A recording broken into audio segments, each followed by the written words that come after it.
अस्सलाम वालेकुम स्टूडेंट्स। आपने लास्ट वीडियो हमने डिस्कस की, उसमें हमने utilizing first 15 minutes reading time को कैसे मोस्ट इफेक्टिवली यूटिलाइज किया जा सकता है उस पर बात हुई। अब हम कैफ 3 ऑटम 22 की अटैम्प्ट में जो सीक्वेंस हमने वहाँ डिसाइड किया था उसके मुताबिक डिस्कशन हम स्टार्ट करते हैं पास्ट पेपर्स को। तो सबसे पहले जैसे हमने डिस्कशन में फैसला किया था कि we will be attempting question number 2। तो जनाब अब हम क्वेश्चन नंबर 2 को पढ़ते हैं एग्जीक्यूशन के लिए। हम कैसे इसको लेकर चलेंगे। तो जनाब सबसे पहला पार्ट तो इसका थ्योरी का है, briefly explain the meaning of lead time and stock out cost. अच्छा जी, अब यहाँ पे हमें मार्किंग स्कीम भी मैंने आपसे कहा था साथ साथ देखते जानी है। तो ब्रीफली एक्सप्लेन मीनिंग हमने बेसिकली थोड़ी सी डेफिनेशन और थोड़ी सी एक्सप्लेनेशन, 3 नंबर का मतलब 5-6 minute, not more than that. 5 से 6 मिनट, इससे ज़्यादा टाइम नहीं लगाना। थ्योरी के बारे में आपने ध्यान में रखना है, एक्शन वर्ब आपने ज़रूर पिक करने हैं इसके मुताबिक, और ये टाइम के मुताबिक आपने जवाब मार्क्स के मुताबिक जवाब देना है। सो ब्रीफली एक्सप्लेन करने हैं, लेकिन 3 नंबर को सामने रखते हुए, हमने उससे ज़्यादा डिटेल में नहीं जाना। 3 नंबर का मतलब 1.8 इंटू 3 5.4, 5 to 6 के दरमियान हमने इस क्वेश्चन को, इस पार्ट को वाइंड अप करके जाना है। तो जनाब मैं साथ साथ कॉन्सेप्ट जो क्वेश्चन में आ रहे हैं उनको डिस्कस भी करते जाते हैं। राइटिंग में दारी बात आपके सामने नहीं कर रहा, आप इसको आंसर से पढ़ सकते हैं, बट फॉर डिस्कशन पर्पसेज मैं इसको लेकर चलता चलूँ। मैं क्या लिखना चाहूँगा लीड टाइम के बारे में। लीड टाइम होता है जी हमारा क्या, सप्लायर को ऑर्डर देने से लेके सप्लायर से गुड्स की डिलीवरी आने तक का जो टाइम का वक्फा होता है, हम उसको लीड टाइम कहते हैं। ये brief explanation of lead time होगी। और स्टॉक आउट कॉस्ट क्या होती है जनाब, अगर किसी कंपनी के पास स्टॉक ख़त्म हो जाए तो स्टॉक ख़त्म होने की वजह से कंपनी जो नुकसानात होते हैं उनको हम स्टॉक आउट कॉस्ट कहते हैं। इसमें हम एग्जाम्पलीफाई भी कर सकेंगे, क्योंकि स्टॉक आउट कॉस्ट को समझाने के लिए, ब्रीफली एक्सप्लेन करने के लिए एग्जाम्पल्स देना ज़रूरी है, और हमने इसको क्लास में डिस्कस किया हुआ है, आपने किताब में पढ़ा हुआ है। स्टॉक आउट कॉस्ट में हमारा लॉस ऑफ कस्टमर है, लॉस ऑफ गुडविल है, लॉस ऑफ प्रॉफिट है, ठीक है जी, लॉस ऑफ रेपुटेशन है। ये छोटी छोटी सी टर्म्स हैं जो हमने वहाँ पढ़ी थी कि भाई स्टॉक आउट कॉस्ट होने की वजह से हमें क्या क्या नुकसान होते हैं। हम अपने कस्टमर को गुड्स नहीं बेच पाएंगे, वो कस्टमर हमसे अनॉय, नाराज़ हो सकता है, और हमसे बिजनेस किसी और कंपेटिटर के पास चला जाएगा। तो as a result we will lose customer, we will lose sale, we will lose profit in future. तो जनाब 3 नंबर के हिसाब से जवाब हो गया। और फिर है जी part B, compute the following with brief explanation. सवाल को ध्यान से पढ़िए, कंप्यूट करने हैं फॉलोइंग और ब्रीफ एक्सप्लेनेशन देनी है। क्या, why it is necessary for SL to maintain these level. इन लेवल्स को मेंटेन करना क्यों जरूरी है, कैलकुलेट भी कीजिए ये लेवल्स, और इनको मेंटेन करना जरूरी क्यों है ये भी बताइए। 5 नंबर है। अच्छा, 5 नंबर में मुझे लगता है 3 नंबर तो 3 वैल्यूज की कैलकुलेशंस के निकल जाएंगे। 3 नंबर कैलकुलेशन पे निकल गए, और 2 नंबर की एक्सप्लेनेशन है। अगेन यहाँ पे कहानियां नहीं लिखने बैठनी है आपने। कैलकुलेशन के बाद 2 नंबर की एक्सप्लेनेशन है। 2 नंबर में आपने 3 लेवल्स को एक्सप्लेन करना है। 1.5 लाइन से 2 लाइन से ज़्यादा एक्सप्लेनेशन यहाँ पे आप देना अफोर्ड नहीं करते। ये बहुत ज़रूरी है कि थ्योरी की जहाँ पे भी लिखने का काम आए, you have to be very specific with reference to marks allocated. Marks should be translated into time available for that part, और उस टाइम के मुताबिक आपने कंटेंट लिखना है। You may have ample content in your mind, but सब कुछ लिखना जरूरी पेपर में नहीं होता। लिखना उतना होता है जितना आपको मार्क्स के हिसाब से टाइम मिलता है। ये थ्योरी के रेफरेंस से मैं थोड़ा एडवाइस कर दूं, बड़ी ज़रूरी एक टिप है, एग्जाम टिप है कि हम जितने मार्क्स हैं उसके हिसाब से टाइम कैलकुलेट करके उस लेंथ का जवाब लिखें, ना ज़्यादा ना कम। तो जनाब यहाँ पे reorder level, maximum level, safety stock level, सारे फार्मूलाज हमारे जहन में होने चाहिए। Let's read the data. बड़ा थोड़ा सा डाटा है, इतनी सी तो क्वेश्चन की बॉडी है, इसलिए सवाल ने मुझे अट्रैक्ट किया कि इसमें डाटा बहुत थोड़ा सा है। Saturn Limited imports raw material M1 for manufacturing of its product. Following data relating to M1 has been extracted from SL's latest record. Maximum usage in a month, minimum usage in a month, average usage in a month, maximum lead time in months, minimum lead time in a month. ये जनाब data है, और इस data का reference से हमने री order level calculate करना है। री ऑर्डर लेवल क्या होता है जी, it is the inventory level when reached new order should be placed. कितना स्टॉक हमारे पास रह जाए तो हमें नया ऑर्डर कर देना चाहिए, और इसके बारे में हमने पढ़ा है it is usage during lead time. Lead time में जितनी आपकी यूजेज रिक्वायरमेंट है उतने यूनिट्स जब आपके पास रह जाएं तो आपको नया ऑर्डर प्लेस कर देना चाहिए। अब यहाँ पे इशू क्या है कि भाई यूजेज में भी वेरिएशन है और लीड टाइम में भी वेरिएशन है। तो फिर हमने इसके लिए क्या पढ़ा हुआ है जी? इसके लिए हमने पढ़ा हुआ है कि जब वेरिएशन हो यूजेज में और लीड टाइम में, तो मैं क्वेश्चन नंबर 2 पार्ट बी को डिस्कस कर रहा हूं, न्यूमेरिकल, और इसमें 1 रीऑर्डर लेवल की बात कर रहे हैं। तो रीऑर्डर लेवल हमारा इस केस में होता है maximum usage into maximum lead time. You don't have to write the formula, it's very simple calculation. 5000 units maximum usage है और 4 मंथ्स जो हैं ये आपकी लीड टाइम है मैक्सिमम। तो ये बना जनाब 20,000 यूनिट्स, ये आपका रीऑर्डर लेवल आ गया। अब उसने कहा वाई कंपनी शुड मेंटेन, यहाँ पे एक जुमला लिखना है, मैं वो जुमला लिखूंगा नहीं बट मैं बोल देता हूँ। कंपनी रीऑर्डर लेवल क्यों मेंटेन करती है? To avoid stock out. Company reorder level maintain करती है इसलिए कि नया ऑर्डर डिलीवर होने से पहले लीड टाइम में उसके पास सफिशिएंट स्टॉक होना चाहिए कि वो स्टॉक आउट ना हो। तो ये जनाब रीजन होती है why company should maintain reorder level.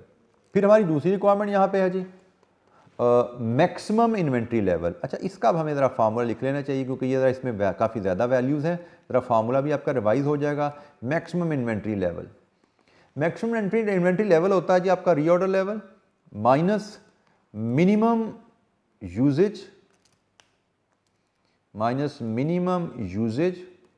Into minimum lead time plus reorder quantity. ये जी मैक्सिमम यूजेज का फार्मूला है, मैक्सिमम इन्वेंट्री लेवल का फार्मूला है जो कि आपको याद होना चाहिए। Putting in the values, reorder level हमने 20,000 अभी कैलकुलेट किया पार्ट 1 में। मिनिमम यूजेज क्वेश्चन में हमें गिवन है 3000। मिनिमम लीड टाइम हमें क्वेश्चन में गिवन है 2 मंथ्स। और रीऑर्डर क्वांटिटी मतलब ऑर्डर साइज, क्या वो हमें क्वेश्चन में गिवन है? तो answer is no. Reorder quantity question में अवेलेबल ही नहीं है। जब ऐसा नहीं कि रीऑर्डर क्वांटिटी एग्जिस्ट नहीं करती, रीऑर्डर क्वांटिटी से मुराद ऑर्डर साइज है। सप्लायर से आप चीजें खरीदते हो बट ऑर्डर साइज क्या, that is not available in the question. तो मैं यहां पे इसकी बेसिस पे सिर्फ ये बता पाऊंगा यहां पे कि in the absence of reorder quantity जिसको ऑर्डर साइज भी कहते हैं, maximum inventory level can't be calculated. ये तो कैलकुलेशन पार्ट ओवर हो गया कि हम कैलकुलेट ही नहीं कर सकते। रीऑर्डर क्वांटिटी ही नहीं जब अवेलेबल तो हम कैलकुलेट नहीं कर सकते मैक्सिमम इन्वेंट्री लेवल। अब दूसरा पार्ट वाई, ये क्यों मेंटेन करना चाहिए? तो भाई मैक्सिमम इन्वेंट्री लेवल कंपनी इसलिए मेंटेन करती है कि भाई हमारा स्टॉक कभी इस इन्वेंट्री लेवल से ऊपर ना जाए, क्योंकि अगर हमारा स्टॉक लेवल इससे ऊपर जाता है इसका मतलब हम अननेसेसरी होल्डिंग कॉस्ट इनकर कर रहे हैं। गैर जरूरी होल्डिंग कॉस्ट हमारी कंपनी को बर्दाश्त करनी पड़ रही है। सो मैक्सिमम लेवल डिफाइन कर दिया जाता है, फिर इन्वेंट्री को मॉनिटर किया जाता है कि हमारा स्टॉक लेवल कभी इससे ऊपर या नीचे तो नहीं जाता। तो उसके रेफरेंस से मैक्सिमम इन्वेंट्री लेवल को देखा जाता है कि इससे ऊपर स्टॉक जाने का मतलब अननेसेसरी होल्डिंग कॉस्ट अराइज होना है। अच्छा जी, ये वाई का जवाब हो गया। पार्ट 2 का भी। पार्ट 3 है जी सेफ्टी स्टॉक लेवल। तो सेफ्टी स्टॉक का फॉर्मूला वो भी आपको याद होना चाहिए। सेफ्टी स्टॉक लेवल कैलकुलेट किया जाता है reorder level minus average usage in average lead time. Average usage हमें गिवन है 3750 और एवरेज लीड टाइम हम 4/2/2 यहाँ से निकाल लेंगे। तो जनाब ये हमारी कहानी बन जाती है average usage average lead time 3750 into 3 minus 20,000। तो जनाब हमारा सेफ्टी स्टॉक आता है 8750 यूनिट्स। और why safety stock is maintain, तो इसके बारे में आपको याद होना चाहिए कि जब कंपनी की लीड टाइम में वेरिएशन हो, अनसर्टेनिटी हो या कंपनी के यूजेज में अनसर्टेनिटी हो, उस केस में कंपनी सेफ्टी स्टॉक मेंटेन करती है टू अवॉइड स्टॉक आउट। एहतियातन कुछ एक्स्ट्रा स्टॉक मेंटेन कर लिया जाता है टू अवॉइड स्टॉक आउट। तो ये जनाब सेफ्टी स्टॉक की एक्सप्लेनेशन भी कंप्लीट होगी। तो जनाब मुझे लगता है कि हमने जिस अंदाज में सवाल को डिस्कस किया हमें 8 आउट ऑफ 8 स्कोर मिलना चाहिए। तो this is very comforting for me कि भाई मेरे तो अभी 10 मिनट भी हुए हैं, शायद 10 मिनट भी नहीं हुए, 7 मिनट हुए हैं पढ़ने के बाद, लिखने का हम 7 मिनट मैंने 8 नंबर इसका स्कोर कर लिया है। This should give me some confidence booster which will after which I should now move to the next question, जिसकी तरफ अब हमें चलना चाहिए। और नेक्स्ट क्वेश्चन जैसे हमने डिसाइड किया था अपनी पेपर को पढ़ते हुए, दैट वाज क्वेश्चन नंबर 5। ये भी इन्वेंट्री मैनेजमेंट का क्वेश्चन था, क्वेश्चन नंबर 5। पहला क्वेश्चन देखा वो भी इन्वेंट्री पे था, ये भी इन्वेंट्री पे क्वेश्चन है। तो ये मुझे बड़े कंफर्टेबल एरियाज लग रहे थे, इसलिए मैंने एज अ स्टूडेंट इनको चूज़ किया करने के लिए। तो let's start attempting now reading and then planning this question. Requirement से मुझे आइडिया हो जाता है कि भाई मुझे करना क्या है, EOQ और डिस्काउंट दो ऑर्डर साइजेस को कंपेयर करके बताना है कि बेहतर ऑप्शन क्या है कंपनी के लिए। आपको पता है जब डिस्काउंट आ जाए तो हम annual purchase cost, annual holding cost, annual ordering cost, इन तीनों कॉस्ट का सम लेते हैं और फिर हम कंपैरिजन में जाते हैं। अच्छा, बल्कि एक बात, सॉरी मैं यहाँ से ना एक और थोड़ा सा डाइवर्ट होते हैं। क्वेश्चन नंबर 2 हमने किया, तो let's have a look at the examiner comments and marking scheme there. Question number 2 हमने भी देखा, तो आगे चलते हुए ज़रा इसको भी देखते जाएं, क्योंकि मैं आपकी तवज्जो दिलाना चाहता हूं कि आप इन चीज़ों को देखते रहिए। अब देखिए जी, क्वेश्चन नंबर 2 हमने भी देखा था, उसमें वो क्या कह रहा है, some examinees explain the lead time incorrectly by saying that it is the time when a new order is placed और the time period between placement of consecutive orders. अब देखिए कितनी बेसिक गलतियां बच्चे करते हैं। आपको इसलिए कहा जाता है किताब को बार बार आप पढ़ा कीजिए, ये चीज़ें किताबों में लिखी होती हैं, किताबों में लिखेंगे, लिखी हुई चीज़ें बार बार पढ़ेंगे तो याद रहती है।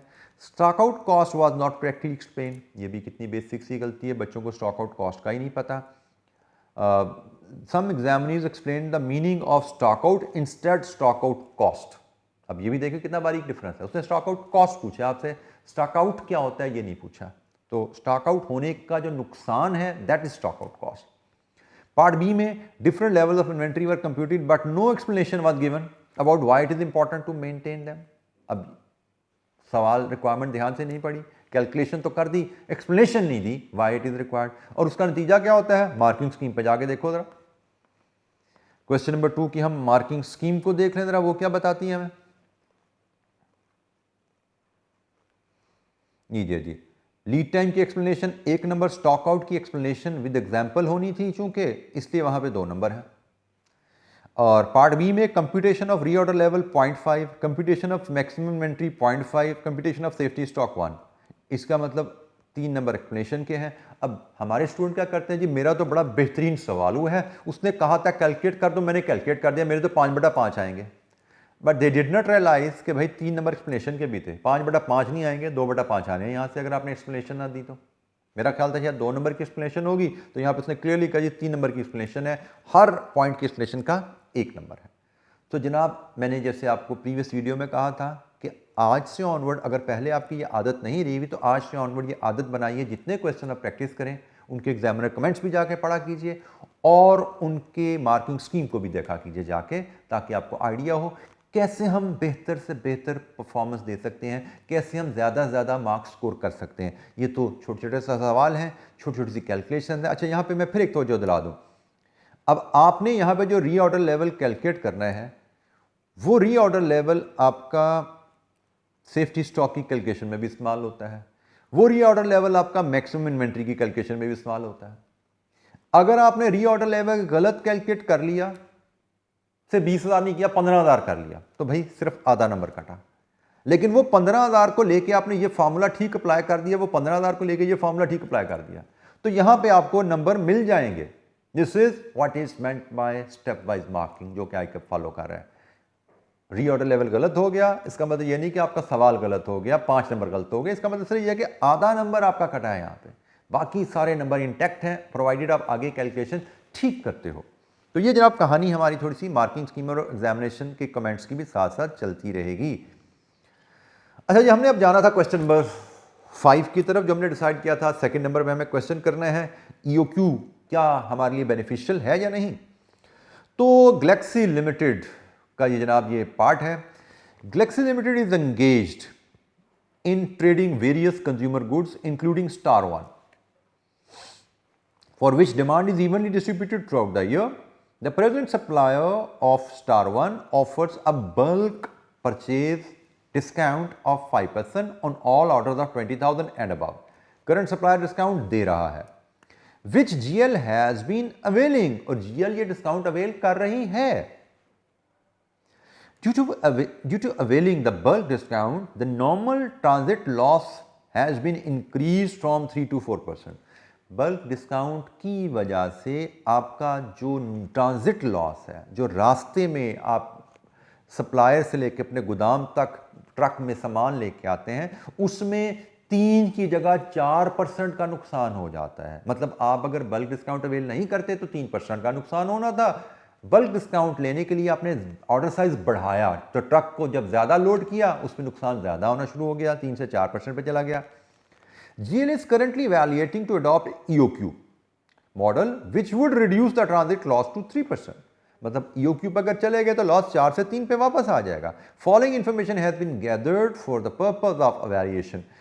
Average annual demand 1,20,000। यहाँ पे जब डिमांड की बात करते हैं तो डिमांड से मुराद, क्योंकि कंपनी ट्रेडिंग में है, ट्रेडिंग बिजनेस में डिमांड से मुराद सेल्स डिमांड समझी जाएगी, ठीक है, सेल्स की बात कर रहे हैं हम यहाँ पे। Safety stock 1200 units, per unit purchase cost 250, ordering cost 50,000, average annual holding cost 100 रुपया पर यूनिट। अच्छा जी, क्वेश्चन बड़ा स्ट्रेट फॉरवर्ड है, लेकिन I still would like to emphasise कि बहरहाल एक थोड़ी सी स्टोरी है। क्वेश्चन नंबर जो पहले हमने किया ना, क्वेश्चन नंबर 2, वो बिल्कुल ही 4 लाइनों का सवाल था, हमें दूसरी तीसरा पढ़ने की जरूरत नहीं पड़ी। लेकिन ये क्वेश्चन बहरहाल इसमें कुछ डाटा आ गया है, तो आई विल एडवाइज, बड़ा सिंपल है लेकिन 2 दफ़ा पढ़ना बेहतर रहता है, ताकि आप ज़रा बेहतर अंदाज में चीज़ों को एब्जॉर्ब कर लें एग्जाम में करने से पहले। लेकिन ये इतना लंबा सवाल 3 या 4 दफ़ा पढ़ना चाहें, सेकंड बी के सवाल हो सकते हैं 3-4 दफ़ा वाले हों, यहाँ पे डिसीजन मेकिंग का सवाल आ जाए, हो सकता है वो 3 दफ़ा पढ़ने वाला हो, बट ये सवाल मुझे लगता है 2 दफ़ा पढ़ के बाद काफ़ी हो जाएगा। लेकिन 1 दफ़ा पढ़ के अटैम्प्ट करना मैं कोई सवाल रिकमेंड नहीं करता। अच्छा जी, अब हम इस सवाल के फॉर्मेट के मुताबिक इसको अगर लेके चलना चाहें तो जो चीज़ हमने सीखी हुई है क्वेश्चन नंबर 5 के हिसाब से, इसकी रिक्वायरमेंट को हम कैसे प्रेजेंट करते हैं। क्वेश्चन नंबर 5, अच्छा यहाँ पे मैं एक तो फिर आपको रिकमेंड बता दूँ कि मुझे जहाँ तक याद है, आई एम वेरी क्लियर कि आपका हर क्वेश्चन नए आंसर शीट के नए पेज से शुरू होना चाहिए। And if I recall correctly, तो क्वेश्चन नहीं, क्वेश्चन का पार्ट भी, जैसे क्वेश्चन नंबर 2 पार्ट ए किया वो पेज नंबर 1 पे आएगा, क्वेश्चन नंबर 2 पार्ट बी किया वो पेज नंबर 2 पे आएगा, और अगर क्वेश्चन नंबर पार्ट 2 की साथ वर्किंग भी चल रही है तो वो नेक्स्ट पेज नंबर 3 पे आएगी। वर्किंग और आंसर का पेज सेम नहीं होता।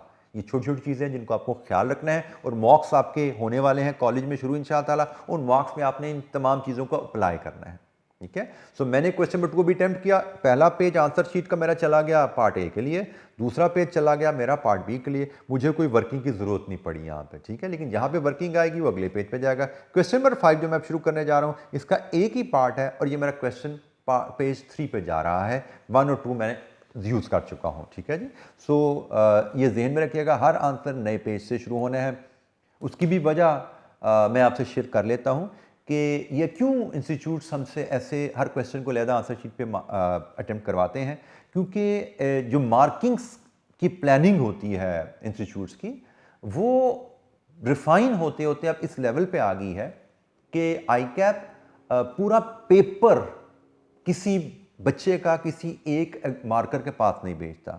Like Adnan Rashid, if he is a marker, हूँ नहीं भाई, समझना लेना मैं हूँ, if he is a marker मैं हो नहीं सकता, क्योंकि मैं कॉलेज में पढ़ाता हूँ, तो आईकैप के लॉज के मुताबिक जो टीचर जो लोग टीचिंग प्रोफेशन में सीए बच्चों के साथ इन्वॉल्व हैं, वो ना पेपर सेटर हो सकते हैं ना पेपर मार्कर हो सकते हैं। तो I am not a paper marker, just taking example. अगर अदनान रशीद पेपर मार्कर है तो अदनान रशीद को क्वेश्चन नंबर 1 सिर्फ भेजा जाएगा, तमाम बच्चों का क्वेश्चन 1 अदनान रशीद को भेजा जाएगा स्कैन करके। अगर जाहिद कवि भी कॉस्ट के मार्कर हैं तो जाहिद कवि साहब को क्वेश्चन नंबर 2 स्कैन करके भेजा जाएगा। तो इस तरह गालिबन अगर 9 क्वेश्चन है तो शायद 9 मार्कर आईकैप ने एंगेज किए होंगे कॉस्ट के पेपर के लिए, ताकि एक क्वेश्चन को मार्क करने का हर टीचर एक्सपर्ट हो जाए और तमाम स्टूडेंट्स को फेयरली एक ही तरीके से वो असेस कर सके। ठीक है, तो हर आंसर अलहदा पेज पे करने का मकसद और हर आंसर की वर्किंग भी अलहदा पेज पे करने का मकसद यही है कि उनको आसानी से स्कैन करके रेलेवेंट मार्कर्स को भेजा जा सके। तो बहरहाल जी क्वेश्चन नंबर 5 पे हम आए हैं। तो क्वेश्चन नंबर 5 का फॉर्मेट आपको याद होगा, हमने क्लास में बहुत ज़्यादा सवाल किए, पास पेपर क्वेश्चन आपने बहुत ज़्यादा इस एरिया पे देखे हुए हैं। हमने जो चीज़ सीखी हुई है कि भाई हमारे पास 2 ऑर्डर लेवल्स हैं जिनको हमें असेस करने हैं। एक होगा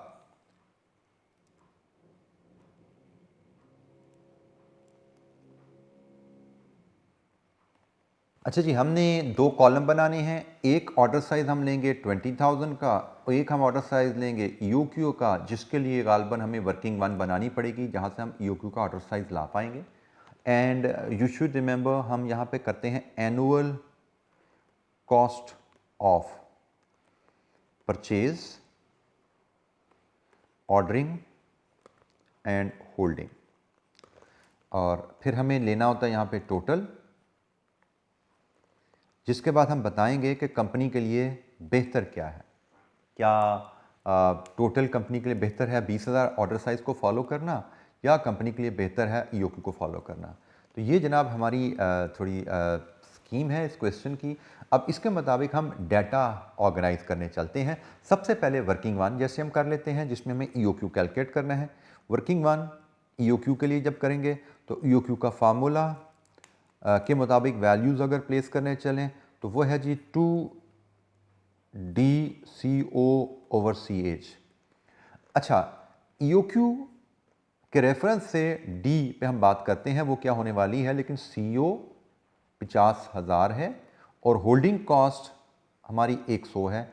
इनमें तो कोई डिफरेंस नहीं है, EOQ हो या EOQ ना हो, ये तो कांस्टेंट है। ये तो हमने क्वेश्चन से पिक कर लिए। अब रहेगी बात डी की। अब डिमांड, यहां पे डी से मुराद डिमांड सेल्स डिमांड नहीं होती, यहां डी से मुराद क्या है, used to be very clear specifically. EOQ के मामले में डी से मुराद होती है annual quantity to be purchase from supplier and that should be after incorporating losses. तो जनाब मैं वर्किंग 1.1 से इसको लेके आऊं। हमें बताया गया है कि अगर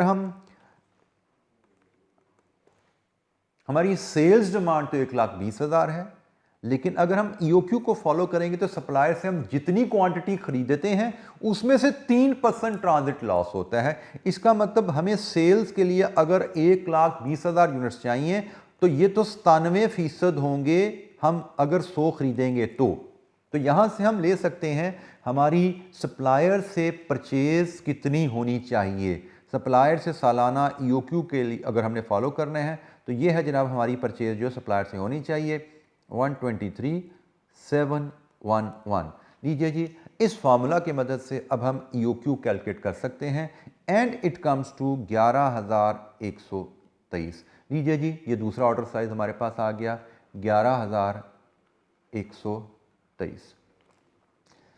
अब हम एनुअल परचेज की वर्किंग बनाते हैं।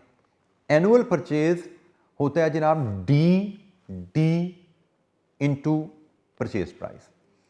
तो D इंटू परचेज प्राइस, तो पहले मैं EOQ के रेफरेंस से डाटा कैलकुलेट कर लूँ क्योंकि मैंने अभी EOQ कैलकुलेट किया। EOQ के रेफरेंस से D 123,711 मल्टीप्लाइड विद द पर यूनिट परचेज कॉस्ट 250, क्योंकि जब मैं EOQ को फॉलो कर रहा हूँ मुझे कोई डिस्काउंट नहीं मिल रहा।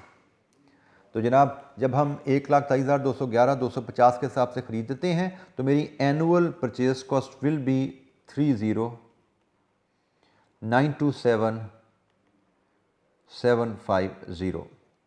ऑर्डरिंग कॉस्ट, हम ऑर्डरिंग कॉस्ट कैलकुलेट करते हैं जी annual demand divided with order size, ये number of orders in a year आ गए, multiplied with cost per order. लीजिए जी, यहाँ से हम एनुअल ऑर्डरिंग कॉस्ट EOQ के केस में निकाल सकते हैं।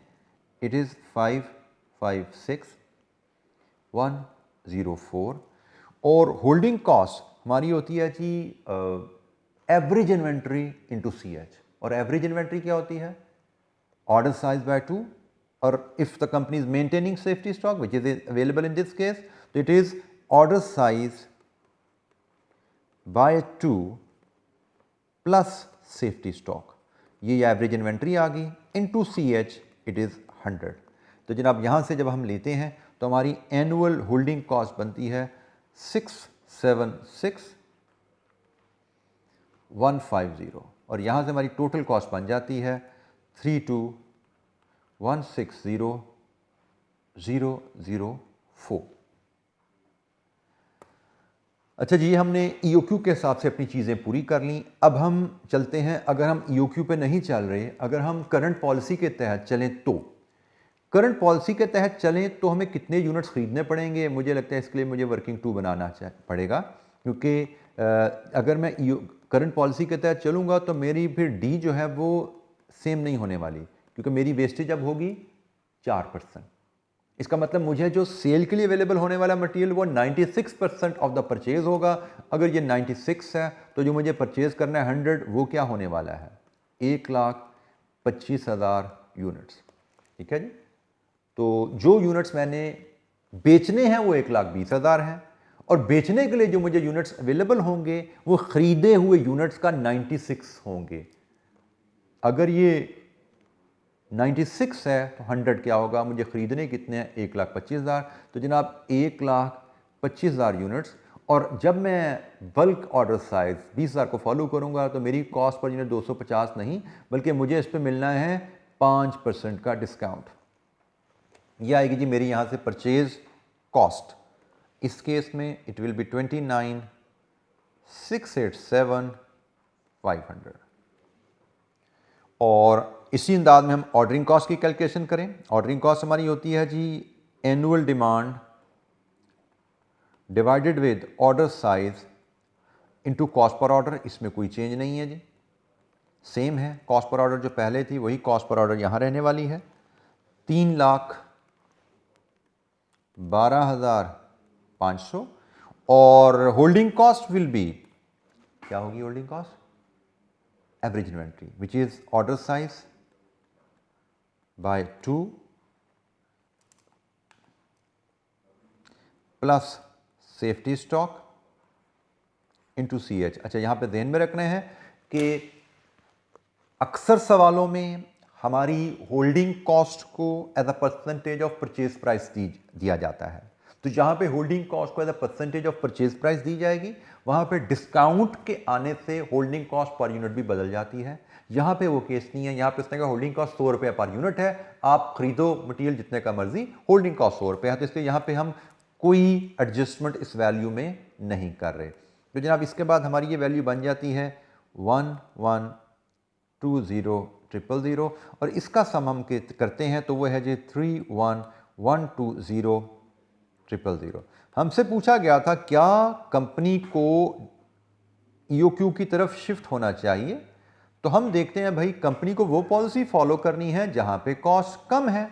तो कंपनी की कॉस्ट तो टोटल सालाना बेसिस पे कम है, जहां पे ऑर्डर साइज 20,000 है। तो हमारा डिसीजन यहां पे लिखना जरूरी है, डिसीजन बताना जरूरी है। हम यहां पे डिसीजन बताएंगे कंपनी शुड कंटिन्यू या company should not adopt EOQ, क्योंकि हमसे यही पूछा गया ना, क्या कंपनी EOQ को फॉलो करे। तो हमारा डिसीजन नहीं भाई, EOQ को फॉलो नहीं करना। तो ये जनाब हमारा क्वेश्चन कंप्लीट हुआ। बड़े आसान सवाल थे, मुझे लगता है 18 आउट ऑफ 18 नंबर हम यहाँ पे स्कोर कर पाते हैं, which should be very comforting. मुझे लगता है कि जैसे मैं एज अ स्टूडेंट सवाल को पढ़ के एग्जीक्यूट कर रहा हूँ तो 15 से 20 मिनट, 20 से 25 मिनट कर लो मैक्सिमम, इससे ज़्यादा टाइम नहीं लगा।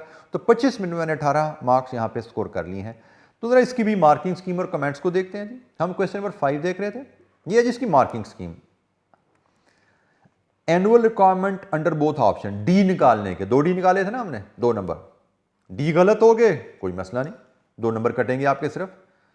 कंप्यूटेशन ऑफ EOQ फार्मूला, और उसमें तमाम वैल्यूज फीड करके उस फार्मूले को कैलकुलेट करना। वैल्यूज गलत हैं कोई इशू नहीं, फार्मूला ठीक लिखा है, उस ठीक फार्मूले में बेशक गलत वैल्यू फीड कर दो, EOQ आपने कैलकुलेट कर दिया, नंबर मिलता है आपको। Purchase cost under both option 1 गालबन होगा। Ordering cost under both option 2 गालबन होगा। Holding cost under both option 2.5। In conclusion जो मैंने आखिरी जुमला लिखा, company should not adopt EOQ, half number. ऊपर कोई चीज़ गलत होगी उसके सिर्फ उस स्टेप पे नंबर कट गए, आगे फैसला अगर आपने वैल्यूज़ को कंपेयर करके ठीक दे दिया आपको नंबर पूरे मिलेंगे। आपकी आसानी के लिए अगर हमने जैसे यहाँ पे देखा हमने सवाल को ठीक किया तो ठीक सवाल करने में ये कॉस्ट कम आई, इसके मुताबिक हमने कहा EOQ नहीं। लेकिन अगर आपसे कोई गलती हो जाती और आपकी ये कॉस्ट कम आ जाती, इस कॉस्ट कम आने के नतीजे में आप कहते EOQ फॉलो करो, तो भाई ये 0.5 नंबर हर सूरत आपको मिल जाते। ऊपर कोई गलती होगी ये कट गए, कोई नंबर नहीं, उसके कटने से कट गए, आगे उस गलती के नंबर कैरी नहीं होते। तो ये टेक्निक बहुत जरूरी है, इस चीज को समझिए। हमारा टारगेट जैसे मैंने पिछली वीडियोस में भी कहा था, पेपर परफेक्ट आता है परफेक्ट कीजिए, लेकिन अगर परफेक्ट नहीं आता तो कंप्लीट जरूर कीजिए। जहां फंसो जम्पशन लेके आगे चलते जाओ, ठीक है। दिस इज वेरी इंपॉर्टेंट की which you should learn and adopt, bring it into practice. तो हम मार्किंग की इसकी देख रहे थे, कमेंट्स भी देख लेते हैं जी। कमेंट्स में एग्जामिनर क्या कह रहे हैं इसके बारे में, लीजिए जी। कमेंट्स के बारे में कहता है जी, transit loss was not considered in computation of annual requirement. मतलब बच्चे ने डी को जो एनुअल डिमांड है उसको डी समझ लिया, जबकि यहां पे एनुअल डिमांड डी नहीं है, यहां पे सेल्स डिमांड है। और डी जो EOQ में आता है quantity to be purchase from supplier है। Be very clear. अक्सर बच्चों को एग्जामिनेशन हॉल में जाने तक ये गलती रहती है, इसीलिए आपको कहा जा रहा है एग्जामिनर कमेंट्स पढ़ो ताकि आपको पता लगे बच्चे क्या गलतियां करते हैं और आप उन गलतियों से बचो। Some examiners made adjustment for transit losses in order size instead of annual demand. माशाल्लाह अपने अपने टैलेंट होते हैं, गलतियों के भी मेयार होते हैं। Purchase cost was computed by multiplying order size with purchase order. ये वही एरर्स जो मैंने कल आपसे शेयर की थी डेमो में भी, हम जो इनिशियल डिस्कशन करते हैं, safety stock not included in completion of holding stock. तो ये जो कॉमन एरर हैं जो बच्चे करते हैं। तो जनाब इस वीडियो में हमने 2 अपने क्वेश्चंस पहले डिस्कस किए। इसी तरह हम नेक्स्ट कंपोनेंट्स वीडियो की सीरीज में आएंगे जिसमें हम अगले क्वेश्चन पे जाएंगे। हमारा अंदाज यही रहेगा कि पहले हम सेक्शन बी के क्वेश्चन पूरे करेंगे, उसके बाद सेक्शन ए की तरफ हम मूव कर रहे होंगे। तो इस वीडियो में हमने 2 question number 2 and question number 5 discuss किए हैं autumn 22 CAF 3 cost and management accounting के। See you in the next video. Thank you. अस्सलाम वालेकुम।